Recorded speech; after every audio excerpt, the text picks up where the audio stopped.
En 2011, la revolución de la primavera árabe se propagó por Oriente Próximo. Desde Túnez a Egipto, Bahrein y Siria. Durante más de 50 años, un discreto erudito americano ha ayudado a los pueblos a derrocar a sus dictadores. Sus tácticas de resistencia no violenta se han utilizado en Serbia, Ucrania o Irán. Ser considerado una amenaza por un tirano es un motivo de orgullo. Significa que somos eficaces, que somos relevantes. Esta es una historia sobre el poder de la gente para cambiar el mundo y sobre el hombre que está detrás de todo ello. Las tácticas de Gene Sharp se están poniendo en práctica en las calles de Siria ahora mismo mientras hablamos.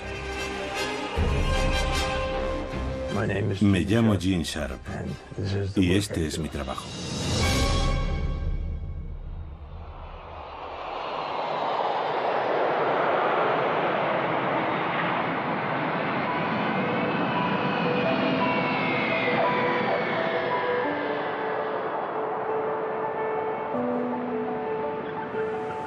¿Cómo describiría su trabajo? Describir mi trabajo siempre ha sido un problema. Principalmente intento comprender la naturaleza y el potencial de las formas de lucha no violentas para socavar dictaduras. Esta es una técnica de combate. Es un sustituto de la guerra y de cualquier otro tipo de violencia. Su manual para la revolución. De la dictadura a la democracia ha traspasado clandestinamente fronteras y ha sido descargado cientos de miles de veces. No sabemos muy bien cómo, pero sin duda lo ha hecho. Ha sido traducido a unos 30 idiomas y ha sido divulgado en todos los continentes excepto la Antártida. Sus marcas distintivas pueden verse en revoluciones en todo el mundo.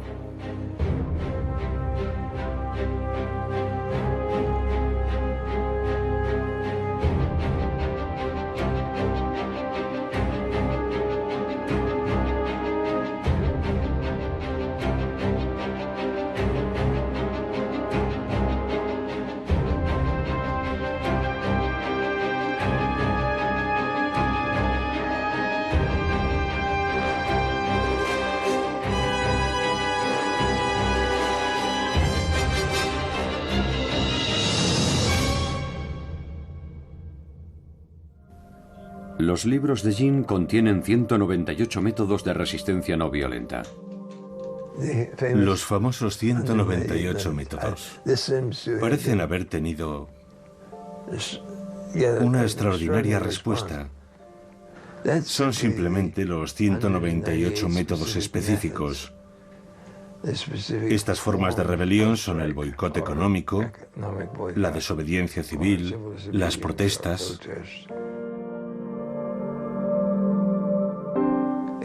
Son la contrapartida a los diferentes tipos de armas y bombas militares, a la lucha militar.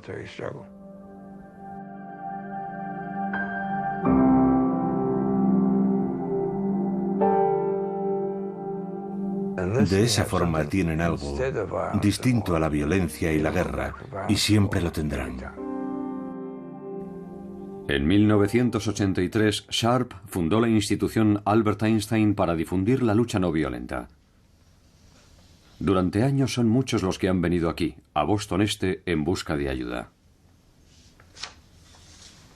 Yamila Rakib lleva más de 10 años trabajando para Gene. Había estudiado su trabajo a un nivel muy básico, así que la mayor parte de mi aprendizaje tuvo lugar cuando entré en la institución. Y me enganchó.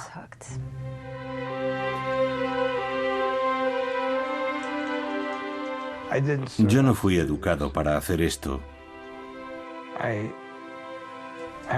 Yo tenía una formación religiosa que me llevó a querer transformar este mundo en un lugar mejor y en mejores condiciones que cuando lo encontré. Y cómo hacerlo fue siempre un problema.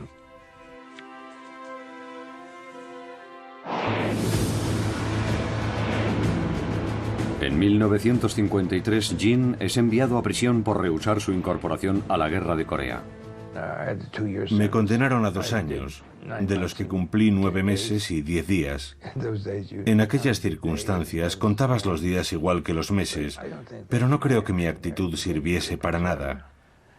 Sirvió simplemente para mantener mi propia integridad moral, así que continué haciendo mi trabajo, que era lo realmente importante. Nunca conocí a Einstein, pero le escribí, no recuerdo cómo conseguí su dirección. Le dije, voy a hacer esto y voy a ir a la cárcel. Quería contarle que he escrito un libro sobre Gandhi, sobre 3 casos muy diferentes entre sí, acerca de la utilización de la lucha no violenta para la consecución de una mayor libertad, a través de medios no violentos. Y me contestó diciéndome que tenía muchas esperanzas, aunque también muchas dudas, y que le habría gustado tomar la misma decisión que había tomado yo, y que estaba muy interesado en leer el manuscrito que le había enviado. Y lo hizo, y escribió una introducción muy amable para el libro. Mientras estudiaba en Oxford, Jean tuvo su momento eureka, un nuevo análisis sobre el poder de la gente para derrocar a un tirano. Si puedes identificar las fuentes del poder de un gobierno, como la legitimidad, el apoyo popular, el apoyo institucional, entonces sabrás de qué depende la existencia de esa dictadura. Y puesto que todas esas fuentes de poder dependen de la buena voluntad, la cooperación y la obediencia de la gente y las instituciones, tu trabajo es bastante sencillo. Solo tienes que reducir ese apoyo, esa legitimidad, esa obediencia, y el régimen quedará debilitado. Si eliminas esas fuentes de poder, el régimen caerá. ¿Y cómo se sintió En el momento eureka? Sí. Sentí un gran alivio, porque aquello fue lo que convirtió todo en realidad.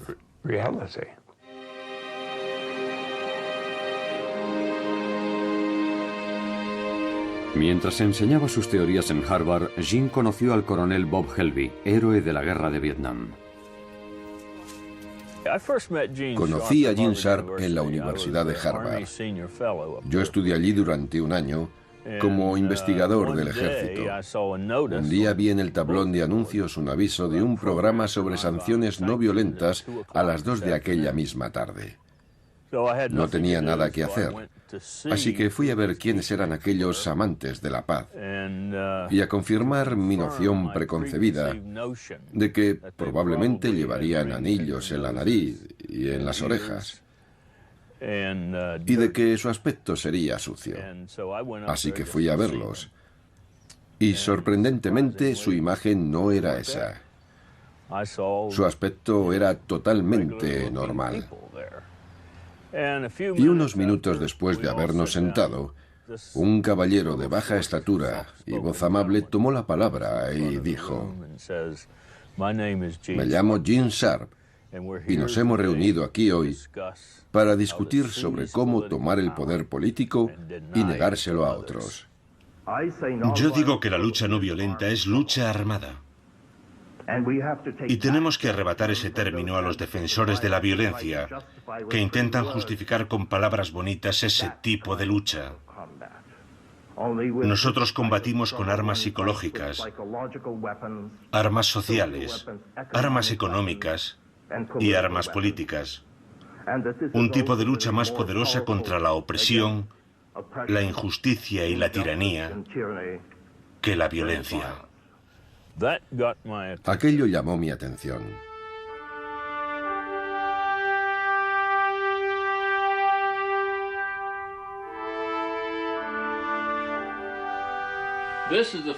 Esa es la bandera del 5º Batallón del 79 de Caballería de los Estados Unidos. El 7º de Caballería, como todos sabéis, era el regimiento del general Custer, que luchó y murió en la batalla de Little Big Horn. Este soy yo en mi juventud. Tenía mucho más pelo. Y este es el diploma de la Cruz por Servicio Distinguido que obtuve en Vietnam.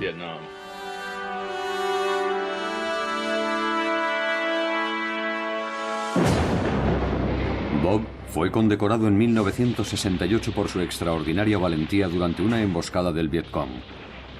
Pero su experiencia cambiaría su punto de vista sobre la forma de resolver los conflictos. Vietnam influyó en mi punto de vista sobre la importancia de la lucha no violenta y particularmente sobre la importancia de mostrar las ideas de Gene Sharp al resto del mundo. Vietnam me convenció de que tiene que existir una alternativa distinta que no consista en matar a la gente. Como funcionario de defensa en Birmania, Bob había visto cómo la dictadura militar perseguía a la minoría Karen. Tras dejar el ejército, volvió para enseñar a los Karen las lecciones de Gene sobre la resistencia no violenta.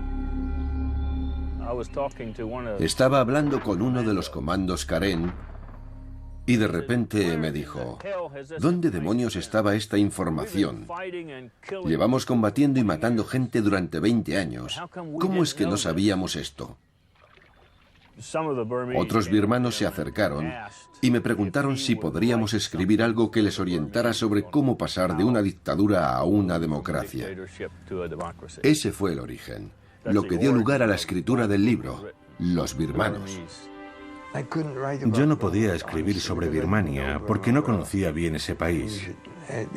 Y nunca se debe escribir sobre algo que no se conoce. Así que tuve que escribir de forma genérica. Si había un movimiento que quería acabar con una dictadura, ¿cómo podían hacerlo? Así que escribí aquellas teorías y se publicaron por entregas. Se publicaron en inglés y en birmano. Y pensé que ahí quedaría todo. Las manifestaciones en la plaza de Tiananmen en 1989 hicieron comprender a Gene la importancia de la planificación y la estrategia.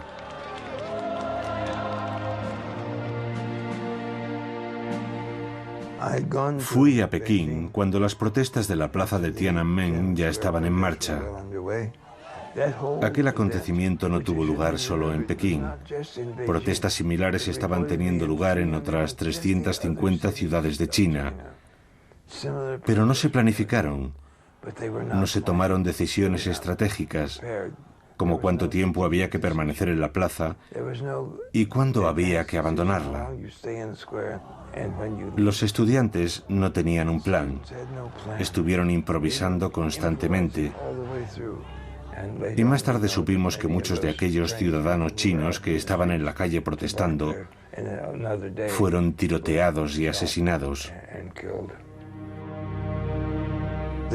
La idea de que la improvisación te proporcionará un gran éxito es absurda.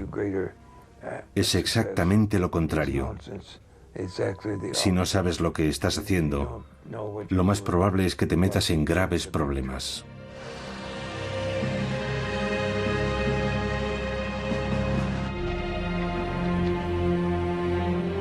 En Serbia, el gobierno de Slobodan Milosevic cometió durante años crímenes de lesa humanidad y ejerció una brutal represión interna. Aquello alimentó la creación de nuevos grupos democráticos que lucharon para eliminarlo. Fui a Budapest a petición del Instituto Nacional Republicano, que estaba prestando apoyo al movimiento de oposición serbio. Y una parte en particular de ese movimiento de oposición era Otpor, que en serbio significa resistencia. Como coronel retirado, tiene un enfoque muy militar. Su forma de hablar produjo una extraña impresión a aquel grupo de líderes estudiantiles. Hablamos durante un rato y dije: aquí falta algo. No hemos hablado sobre quién es el líder de esta organización. ¿Quién es el líder? Y uno de ellos me contestó: no tenemos líder. Y yo dije: un momento, chicos, yo no me he caído de un árbol mientras venía hacia aquí. Alguien tiene que estar dirigiendo una organización que ha movilizado a toda la sociedad serbia. Así que estuvimos alrededor de una hora tratando de engañarle acerca de algunas cuestiones. Y era porque no nos sentíamos muy cómodos dando detalles sobre nuestra organización a un extranjero. Y entonces me explicaron por qué no parecía haber un líder definido. Lo hacían para ocultárselo al gobierno. El gobierno no sabía quién estaba al mando. Más tarde supe que estaba hablando con el líder, Sergei Popovich. Bob empezó a enseñar las lecciones de Gene Sharp a los nuevos revolucionarios serbios. Cuando Bob Helby nos dio La política de la acción no violenta de Gene Sharp, me quedé maravillado y un poco avergonzado por no conocer un libro así, a pesar de que había una traducción al serbio de la dictadura a la democracia que tampoco había leído.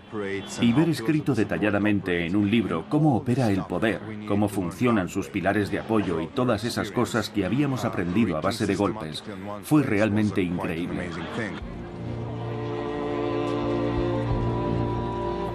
Una de las primeras tareas fue crear un símbolo de la resistencia que unificara a la gente. Es obvio que somos mayoría. Si pudiéramos reconocer a todos aquellos que están contra Milosevic, por ejemplo, saludándonos con el puño, podríamos acabar con él en unos cuantos años.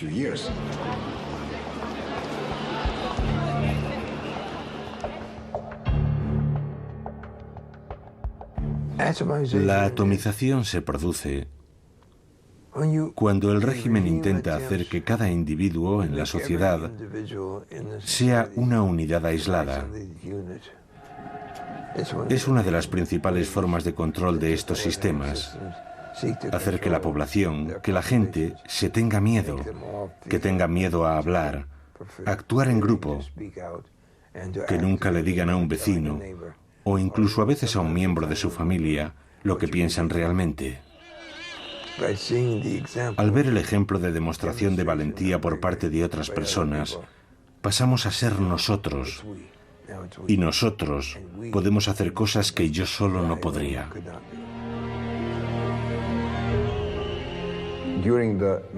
En el 96 y el 97 nos manifestábamos día tras día. La policía nos bloqueaba y cada día éramos menos, porque era muy aburrido seguir en la calle durante el duro invierno.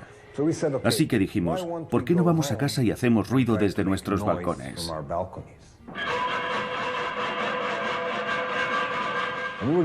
Lo hacíamos entre las 7:30 y las 8 de la tarde como respuesta al informativo de la televisión estatal. Nosotros no vemos vuestra basura, actuamos a nuestra manera. De las ollas y las sartenes pasamos a colocar carteles en todos los edificios, con cosas como ¿vais a procesar a los chavales por llevar camisetas de Otpor cuando no hay una sola ley que prohíba llevar lo que uno quiera escrito en una camiseta?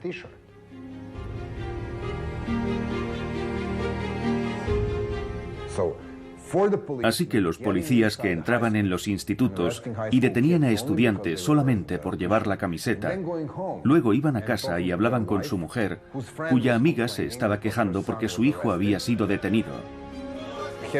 O tenían que hablar con su propio hijo, que venía de su colegio, en donde nadie quería estar con él o con ella, porque su padre estaba pegando a chavales de su barrio. Y así, la opresión sistemática dejó de funcionar.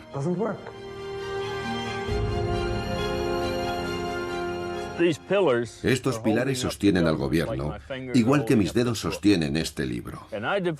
Y yo he desarrollado una estrategia para socavar estos pilares. La policía, las comunidades, las instituciones religiosas, los trabajadores, lo que sea, cada organización.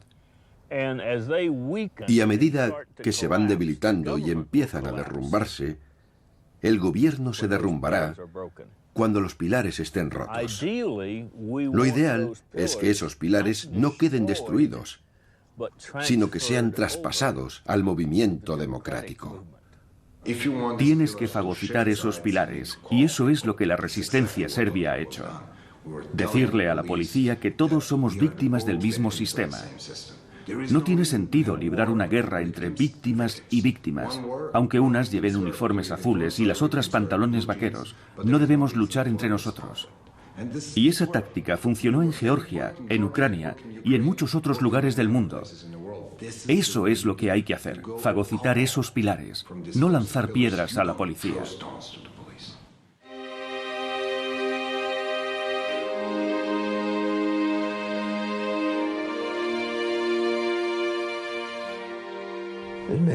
Hay mucha gente en situaciones de conflicto a la que le gustaría utilizar la violencia, pero sus adversarios casi siempre tienen muchas más armas militares, más armas violentas que los resistentes potenciales. Si como resistente eliges luchar con la violencia, tu adversario tendrá todas las ventajas, porque estás eligiendo luchar con las mejores armas que él posee. Pero puedes elegir luchar con armas no violentas, que son mucho más difíciles de contrarrestar para tu adversario.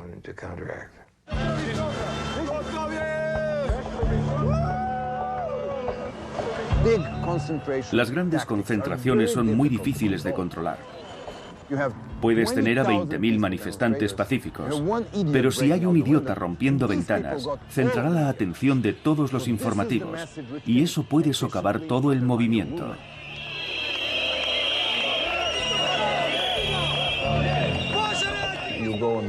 Si estás en una manifestación y existe el riesgo de que la gente sea detenida, ¿qué debes hacer?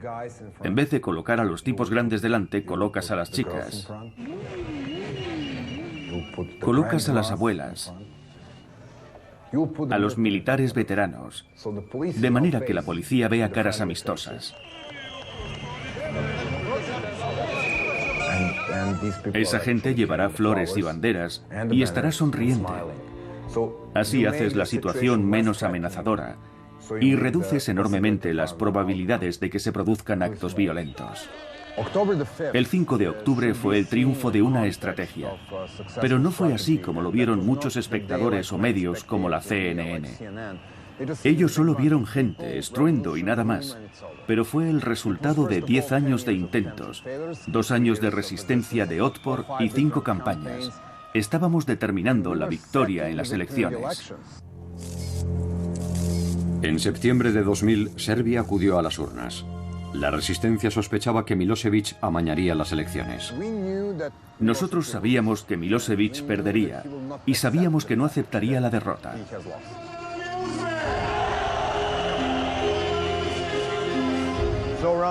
A eso de las 3 de la tarde había 300.000 personas gritando en la plaza y de una forma no violenta tomaron este edificio.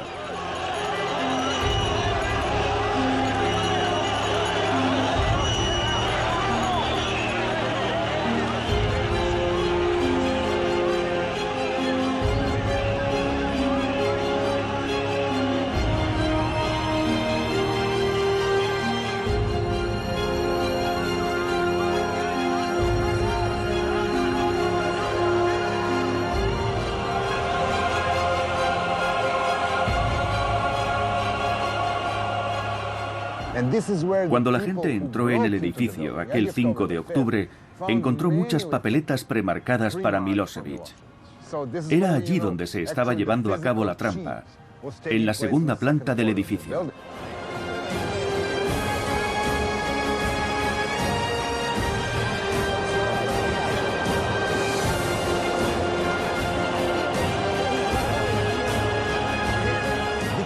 Aquello fue el símbolo de la verdadera caída de Milosevic, de por qué perdió el poder aquel día. Perdió porque la policía le desobedeció, porque ordenó a los militares salir de los cuarteles y le desobedecieron. Así fue como perdió el poder. Lo que se ve en televisión, la toma física del edificio, es el símbolo de Milosevic perdiendo su autoridad aquel día.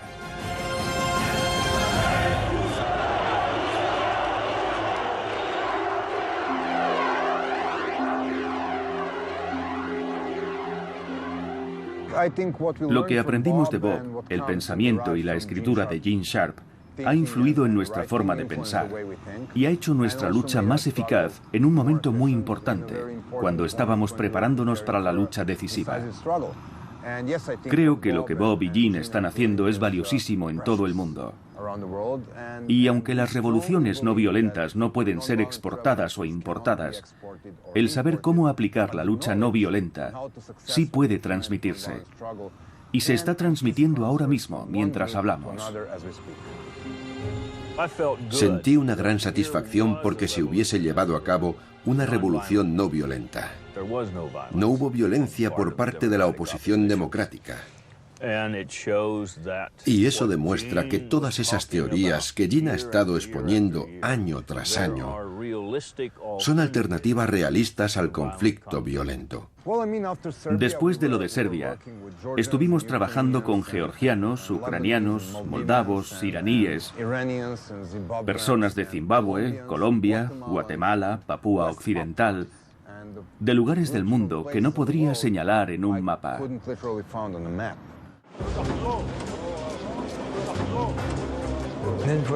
De Serbia, las noticias llegaron a Georgia, que estaba bajo un régimen muy represor, y luego a Ucrania, que también tenía problemas, también llegaron hasta allí, y luego a una serie de países situados en la franja sur de la antigua Unión Soviética.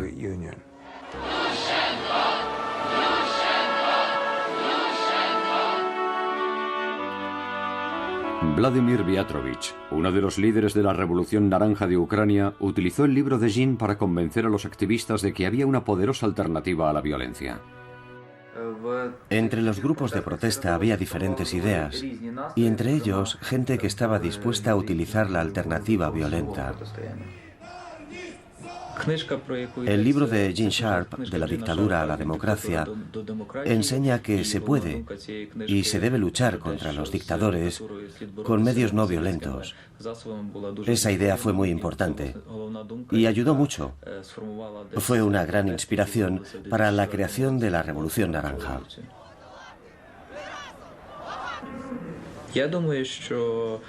El libro de Gene Sharp aquí era conocido solamente por unas 10.000 personas, pero sus ideas eran utilizadas por cientos de miles que no sabían que aquellas ideas eran de Sharp.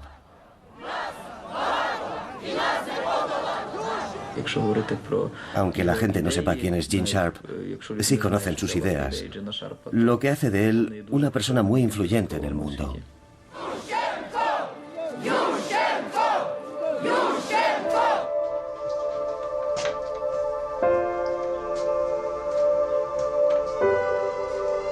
En el último piso de la casa de Jean está su refugio, su invernadero de orquídeas. Requieren bastante trabajo. Se han convertido en algo muy importante, porque son unas plantas a las que puedo tratar como necesitan ser tratadas. No hay que esperar milagros, pero si no tratas a una orquídea como se merece, o a cualquier otra cosa en la vida, no proliferará.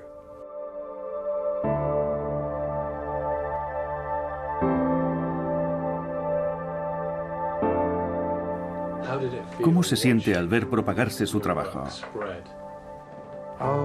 Su propagación ha sido notable. Siempre pienso, sigo asombrado. Sigo asombrado. Ver una obra que yo consideraba básicamente una introducción, creo que tiene entre 70 y 80 páginas, despegar así ha sido la confirmación de que el análisis era bastante preciso. No se ha propagado gracias a un anuncio, a una buena publicidad. Se ha propagado porque la gente lo ha encontrado útil, lo ha encontrado importante.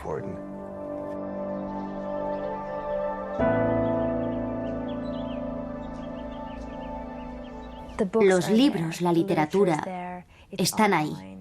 En Internet, en las casas de la gente, en los discos duros, a un nivel global que no puede detenerse, que ya nada podrá detener.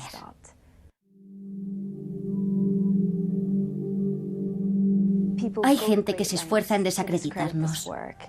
En una ocasión, el presidente Chávez se refirió a nosotros como una pandilla de gringos y dijo que la institución Albert Einstein no entendía Venezuela.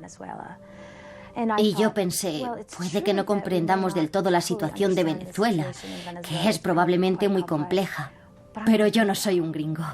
Gene Sharp, George Bush y sus ideólogos de este golpe suave mecha lenta, señores, este plan de ustedes aquí en Venezuela, olvídense. En 2008 el gobierno iraní emitió un vídeo propagandístico acusando a Jean de trabajar para la CIA. La Casa Blanca, Washington, D.C. Gene Sharp, el teórico de la desobediencia civil y de las revoluciones de terciopelo, que ha publicado tratados sobre esta materia, es uno de los agentes de la CIA, encargado de la infiltración estadounidense en otros países. Viendo nuestra oficina pueden comprobar lo bien subvencionados que estamos. En cierto sentido me impresionó que estuviésemos en su radar, que mostrasen a Gene sentado en la Casa Blanca, y pensé, ojalá los de la Casa Blanca se reunieran con nosotros y nos escuchasen, pero no lo hacen. Trabajamos en esta pequeña oficina, sin ninguna conexión con ellos. Simplemente no ha sucedido. Nosotros no hacemos eso. No somos bajo ningún concepto una organización de la CIA, y es realmente irónico, porque vemos muy a menudo esas acusaciones en la prensa, y siempre nos preguntamos de dónde vienen. Tras las elecciones iraníes en 2009, la oposición declaró que el resultado había sido amañado. Miles de personas desfilan por la Gran Avenida, todas caminando en la misma dirección. Los manifestantes portan banderas verdes y la gente va mostrando la V con los dedos en señal de victoria. Yo dudaba de que la gente se manifestase después de las advertencias, pero estaba equivocado. Miles de manifestantes salieron a las calles de Teherán. La respuesta del gobierno fue brutal y una joven estudiante iraní, Neda Aga Soltan, fue alcanzada por un francotirador del gobierno.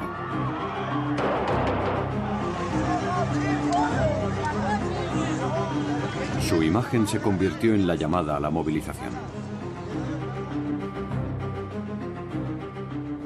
Cuando la gente es golpeada y masacrada, ello genera un proceso que yo llamo jiu-jitsu político, en el que la fuerza del adversario se utiliza para socavarlo, para hacer que caiga, aislándole de la gente que le prestaba apoyo y movilizando a otra gente que pasa a formar parte de la resistencia activa. Es un efecto de contragolpe. Si el régimen es tan brutal, en vez de intimidar a la gente, que es lo que intenta, lo que consigue es que otros grupos e instituciones dejen de cooperar con él y de obedecerle. Y esa disminución de poder y de control hace que más y más gente se una a la resistencia. Iason Athanasiadis fue arrestado mientras informaba sobre la Revolución Verde. El segundo día tras mi detención me llevaron ante el fiscal jefe. Cuando me quitaron la venda de los ojos me preguntó, ¿sabes por qué estás aquí? Yo contesté, no tengo ni idea, solo sé que me arrestaron hace 2 días. Y él me dijo, hay una acusación muy seria contra ti. ¿Cuál es?, pregunté. Y me dijo, ¿no lo sabes? Espionaje. Él acarició su ordenador portátil y dijo, este ordenador contiene una traducción a la lengua persa de un libro de Gene Sharp, De la dictadura a la democracia, que es un manual para insurrectos. Un manual que proporciona docenas de sencillas instrucciones con las que derrocar a un gobierno legítimo, a cualquier clase de gobierno. Yo he leído ese libro, y mis colegas también. Los organizadores del levantamiento fueron acusados de utilizar más de 100 de los 198 métodos de Gene Sharp. Lo que su libro hace es enseñar a la gente que ella misma puede ser responsable de su propio futuro, de su propia liberación. La gente está empezando a liberarse. No tiene que depender de un poder externo. Este es Serja, mi gato, llamado así en honor de Serja Popovich. No tienen que depender de un poder externo, pueden hacerlo ellos mismos. ¿Y puedes imaginar lo feliz que eso hace sentirse a un país? Lo hemos hecho nosotros. Por eso es tan importante que transmitamos ese conocimiento. Los Estados Unidos no tienen por qué ocupar ningún país. No hacemos ningún bien con eso, ni nosotros ni la Unión Soviética. Dejemos a la gente en paz y démosle el poder para cambiar un gobierno si lo quieren cambiar. Ser considerado una amenaza por un tirano es un motivo de orgullo. Significa que somos eficaces, que somos relevantes. Significa que el trabajo que hacemos en esta pequeña oficina amenaza a esos regímenes. Y creo que eso está muy bien. Sí.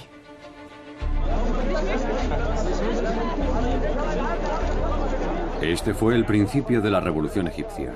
El levantamiento fue espontáneo, pero los grupos democráticos egipcios llevaban años trabajando en la estrategia.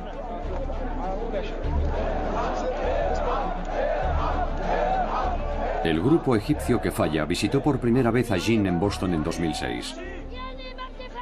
5 años después, antiguos revolucionarios serbios estaban entrenando a nuevos grupos en El Cairo. Y la Hermandad Musulmana Egipcia colgó el libro de Jin, traducido al árabe, en su página web. Cuando llegó el momento, estaban preparados para liderar la revolución. Conectamos en directo con la Plaza Tahrir, la Plaza de la Liberación. Rory, conocemos las altas medidas de seguridad que se iban a tomar alrededor de la plaza. ¿Se respira un ambiente diferente al de ayer o al de antes de ayer? Sí, hoy el ambiente es increíble. El sector de la sociedad egipcia que abandonó la Plaza Tahrir ayer ha vuelto reforzado. Han conseguido reactivar la protesta. Hay niños muy pequeños, mujeres, ancianos, la gente canta y baila. Hay muchos instrumentos musicales en la plaza.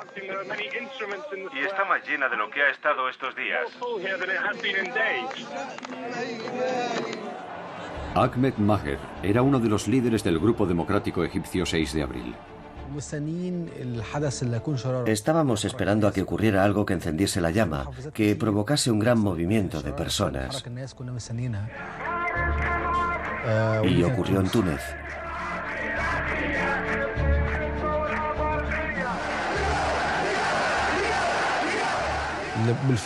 Siempre ha habido rivalidad entre Egipto y Túnez en el fútbol. Así que nos preguntamos, ¿y si nosotros hubiéramos empezado todo esto antes que Túnez? ¿Por qué ha empezado Túnez la revolución antes que nosotros? Todo el mundo escribía en Internet. La respuesta es Túnez.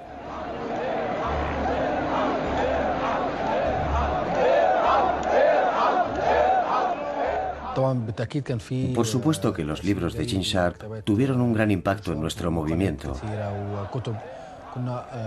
Y también encontramos en Internet otros libros y películas que, al igual que Gene Sharp, hablaban de la poderosa lucha no violenta, de cómo desarrollar esa lucha no violenta y ponerla en práctica para conseguir nuestros fines. Así que hubo muchas fuentes de inspiración para esa idea. La protesta pacífica crecía y el presidente Hosni Mubarak intentó intimidar a los manifestantes con armamento bélico.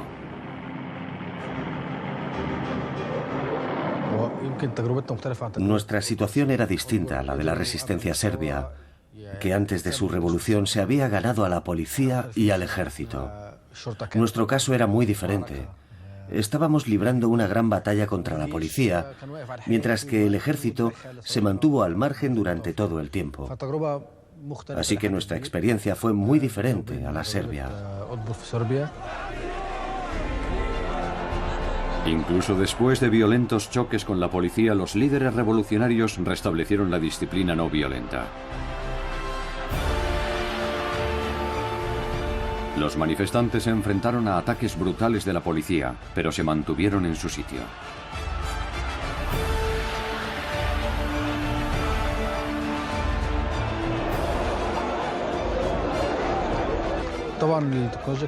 La tecnología jugó un papel vital a la hora de comunicar y extender nuestro mensaje. Jugó un papel fundamental en nuestra estructura interna. Gracias a ella pudimos contactar con la gente que vive en las provincias, a muchos kilómetros de distancia. Pudimos mantener reuniones a través de un grupo secreto en una página de Facebook. Y también utilizamos Skype para estar en contacto continuo y planear nuestra estrategia. Todos estos avances tecnológicos ayudaron mucho a la divulgación de nuestras ideas.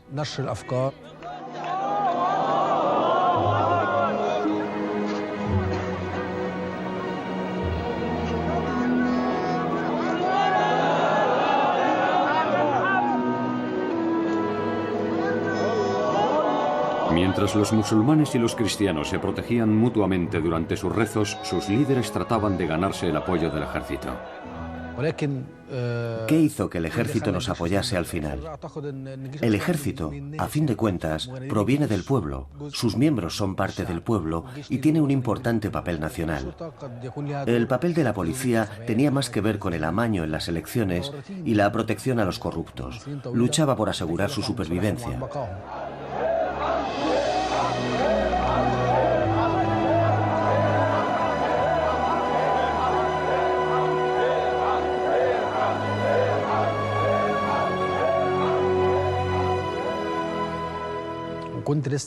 Mientras regresaba a la Plaza Tahrir, pasé por delante de una cafetería que tenía la televisión encendida con el volumen muy alto y estaban transmitiendo el discurso en directo. En nombre de Dios misericordioso y compasivo, conciudadanos, teniendo en cuenta las difíciles circunstancias por las que atraviesa nuestro país, el presidente Hosni Mubarak ha decidido renunciar a su cargo como presidente de la República.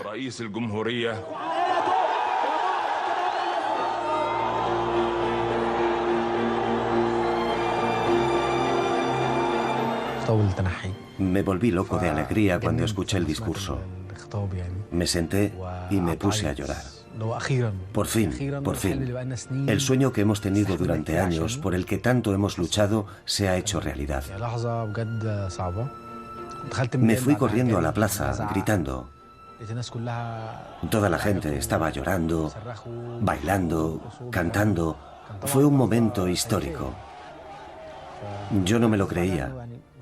Pensaba, ¿es esto posible?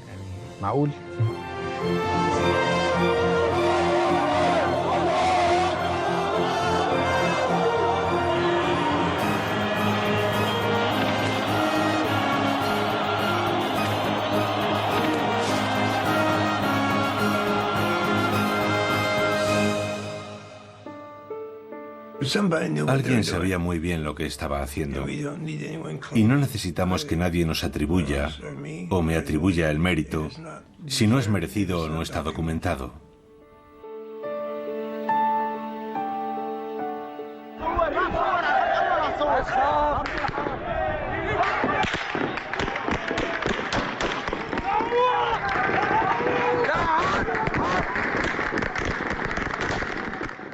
Masacre en Yuma, 15 asesinados hasta ahora.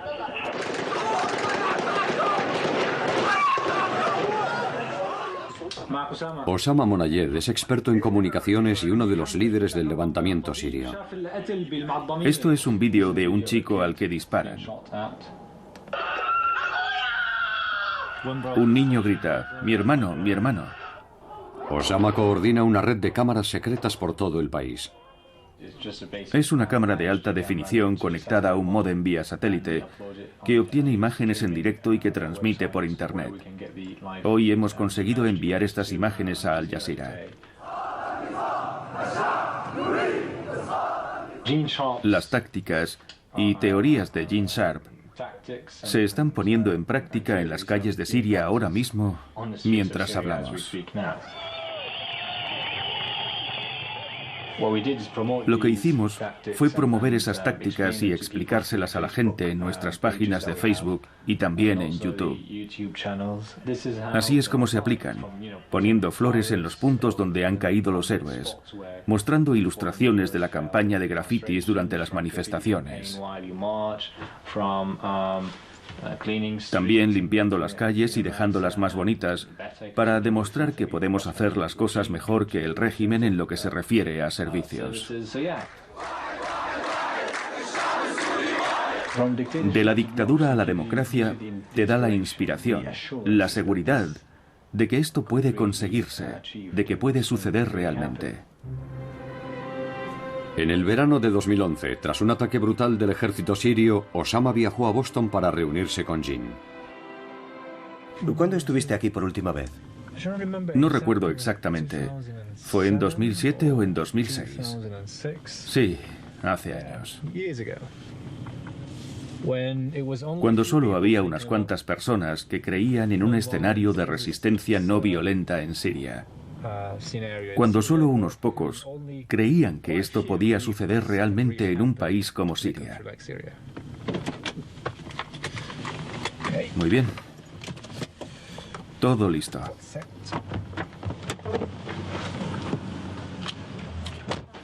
Jin. Hola. Hola, qué alegría verte otra vez. Qué alegría. Me alegro de verte. Yo también. ¿Cómo estás? Vamos tirando. Es fantástico que hayas encontrado un hueco para venir a saludarme. El placer es mío. Y te puedo asegurar que hay muchas cosas de las que hablar. Este es un nuevo territorio para nosotros. Sí, sí. Nunca hemos estado allí en persona y los casos que hemos estudiado no coinciden exactamente. Es un hombre tan humilde y tan sensato. Y hablando con él te das cuenta de lo increíble que resulta que todos estos extraordinarios escritos provengan de esa pequeña oficina en el viejo Boston. Es realmente interesante. Tal vez hay una cosa que se ha aprendido, entre comillas, de Túnez y Egipto, y que yo considero un error, un grave error, y es que el gobernante existente tenga que dimitir. No tiene que dimitir. Si le quitas todos los apoyos que lo sostienen, caerá,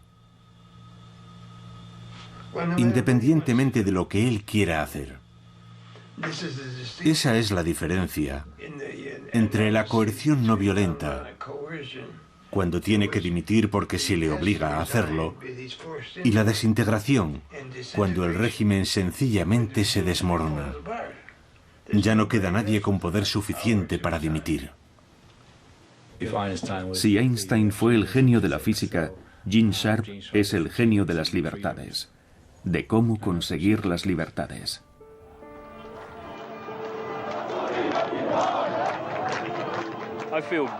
Me siento satisfecho al saber que estamos propagando el mensaje.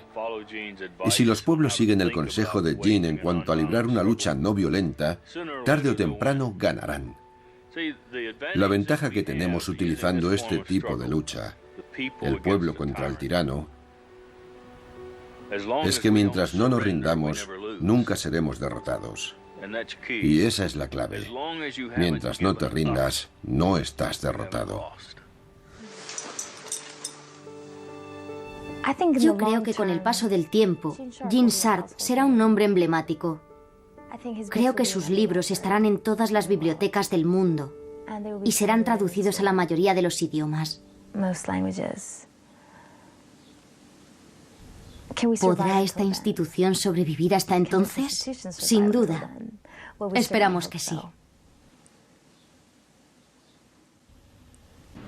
La acción no violenta políticamente significativa ha tenido lugar en al menos los siguientes países: Guatemala, Australia, Tailandia, Birmania, China, Japón, Georgia, Irán, Kurdistán, Rusia, Serbia, Ucrania, Venezuela, Vietnam, Zimbabue y seguramente haya alguno más.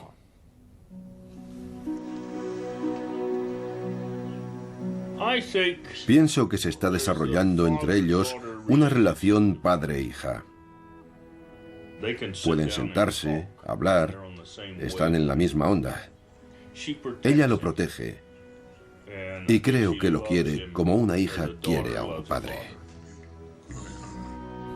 Gene Sharp es, por supuesto, mi mentor personal, pero creo que ha representado ese papel para multitud de seres humanos.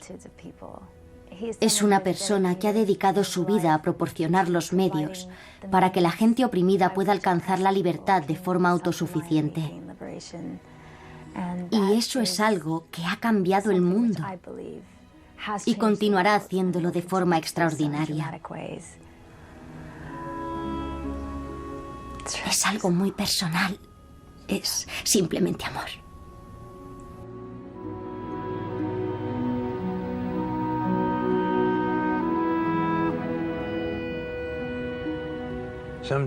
A veces la gente me pregunta, ¿qué es lo que quiero realmente? ¿Tengo un sueño? Claro que lo tengo. Sueño con que la gente oprimida del mundo sea capaz de aprender de los datos disponibles y de las nuevas experiencias. Sueño con que este tipo de lucha no violenta se pueda utilizar para la liberación de toda opresión y para sustituir a los conflictos militares y violentos, de forma que ya no tengamos que librar batallas contra el terrorismo, porque las personas que podrían haberse convertido en terroristas han elegido utilizar este tipo de lucha para ayudar a la gente oprimida y cambiar así sistemas políticos en todo el mundo. Me llamo Gene Sharp y este es mi sueño.